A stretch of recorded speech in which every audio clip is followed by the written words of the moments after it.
A survey of 112 American companies with operations in China saw that the majority are not planning to leave the country, despite the challenges posed by the Trump administration's tariffs and general trade tensions. Around 1/5 say that they will shift more production and sales into China if US tariffs increase after the current 90-day pause for negotiations. Around 1 in 10 say that they would move production to a third country. But over 40% said they would continue trading as they currently are in the event of raised tariffs. And to give a size to the markets, the latest available figures from last year show that there are close to 2,000 American firms valued at over $25 million operating in China, with combined annual sales of nearly $500 billion, a figure expected to rise by around 4% each year. Well, for more, I spoke to Zhang, who's president and chief economist at Pinpoint Asset Management. This is a very timely survey that shows the multinational companies that are operating in China really facing quite a difficult situation, and the negative damage they got from both the cost side as well as the revenue side, and this extreme uncertainty they have to face.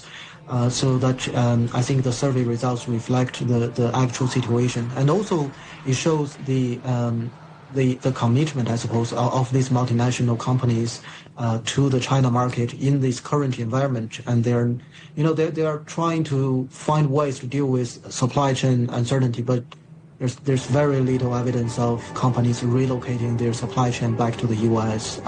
Because this just from a production perspective, it just makes more sense to have production in Asia. Mm-hmm.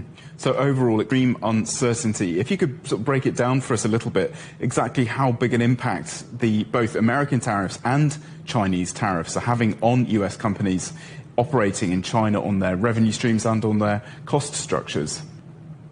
Yeah, well, particularly I would say on the cost structure is really incredibly large, right? So, particularly before the two sides had the talk in Geneva, we had a lot of Chinese companies and as well as U.S. companies.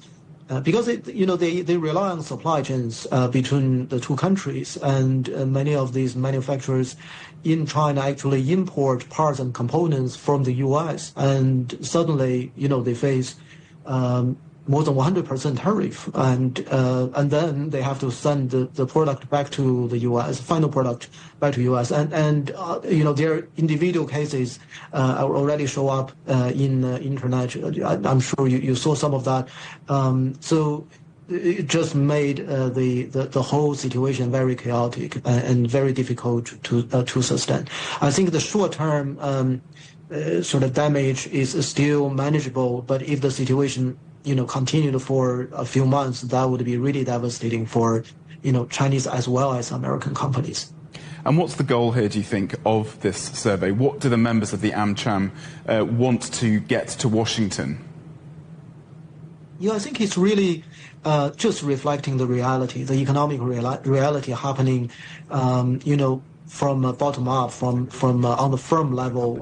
These are large companies, the multinational companies that are operating in China. These are huge markets. Actually, the size of their sales revenue comparable to bilateral trade in some cases. So really big markets. I think the problems in the past kind of underreported, right? So if you think about a manufacturer really relying on China as a production base and the difficulty they face, I think the survey has a very broad coverage and really shows the challenge that these companies collectively face in this kind of trade tension, and how they the potential damage if the trade war continue for a long time.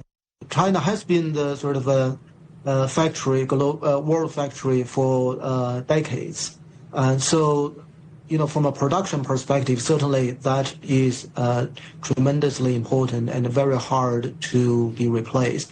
Particularly, if you look at production like shoes and textile, furniture, you name it, there are so many product lines that just very difficult to get moved to other countries. Because of the size of China's economy is so big, the other alternative market, they can, replace some, but it's very hard to replace all.